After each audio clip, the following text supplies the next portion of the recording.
Well, I don't want to sound like I'm blaming the lad, but I do know how easy it is to get your angles wrong and reach too far, and before you know it, you've fallen off a ladder. In your experience, have accidents like this happened before? Oh, yeah, definitely. No further questions, Your Honour. Good afternoon, Mr. Metcalfe. Afternoon.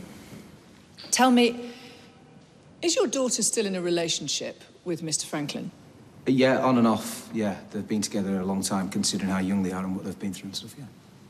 Did you speak to him about this case? Well, we were told at the beginning not to discuss the evidence in case it was to jeopardise the trial. And have you stuck to that?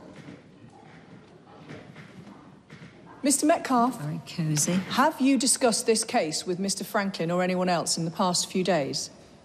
Yeah, just casual stuff like how you're keeping and that, yeah. So you didn't accost Mr. Franklin and physically detain him in the back of your cab? Well, that sounds a bit... A bit what?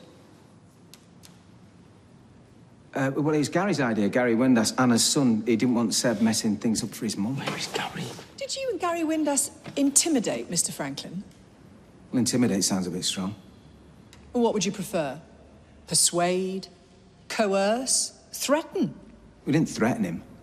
So two grown men persuade a 16-year-old boy to get into the back of a cab to speak to him about his witness statement, which Mr. Franklin then renounces entirely in the witness box.